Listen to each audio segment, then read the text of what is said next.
guys! Cheryl's here and welcome po dito sa akin munting channel. For today's video, pag-uusapan po natin ang presyo ng Nissan dito sa Pilipinas. Nga pala guys, meron din po pala akong video ng 2023 Hyundai price list, Mitsubishi price list at ng Toyota price list. Kung hindi nyo pa po napapanood, sa description po sa ibaba, pwede nyo pong i-click yung link doon. Lahat ng presyong babanggitin ko ay mula po dito sa price list na hawak ko na galing sa Nissan Marilao.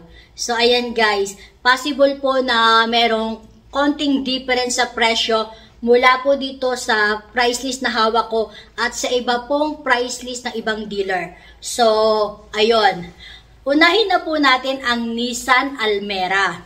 Ang Nissan Almera po ay isa pong sedan na pinapatakbo ng 1 liter turbo gasoline engine. Meron po itong tatlong variant, ang EL Turbo manual transmission na nagkakahalaga po ng 839,000, ang BE Turbo CVT na ang presyo naman po ay 1,059,000 at ang top of the line variant nito na VL Turbo CVT NCS na ang halaga po ay 1,149,000. So, ayun guys, ano nga ba yung NCS? So guys, ang NCS po ay ang Nissan Connect Services. So, ang ibig sabihin po nito, kung compatible po yung cellphone na gamit ninyo doon sa Nissan Almera, magagamit nyo po yun as a remote. Pwede nyo pong i-on, i-start or i-off yung engine ng sasakyan ninyo gamit yung inyong mobile phone. So, ganun po siya. Para siyang smart TV, di ba? Pag nakakonect siya sa cellphone, pag nakalimutan mo siyang patayin na kahit na nasa labas ka na, pwede mo siyang patayin gamit yung cellphone mo. So, ganun siya guys. Isunod naman natin, Nissan Kicks.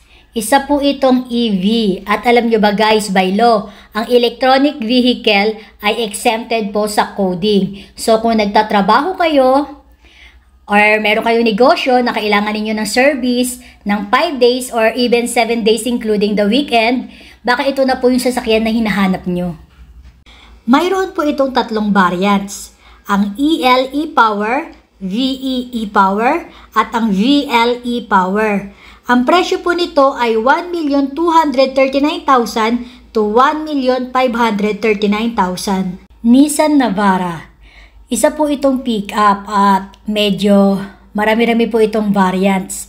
Pero yung lower variant po nito na EL manual transmission na 4x2 ay nagkakahalaga po ng 1,071,000. At yung kanya naman pong top of the line variant na Pro 4X automatic transmission na 4x4, ang presyo naman po ay 1,811,000. Nissan Levina. Kung family car po ang hanap nyo, baka ito na po yun. So 7-seaters po ito. At ang presyo po nito ay 1,049,000 to 1,229,000. Nissan Terra price starts at 1,709,000 to 2,459,000. Nissan Urban. Kung malaking pamilya kayo and then mahilig kayo mag-travel or gagamitin nyo sa negosyo, baka po itong Nissan Urban na ang hinahanap ninyo. Price starts at 1,199,000 to 1,979,000. And last but definitely not the least, ito pong Nissan Patrol. Yan, isang variant lang po ito. Ang all-wheel drive automatic transmission na 5.6 liter. Ang presyo po nito ay 4,758,000.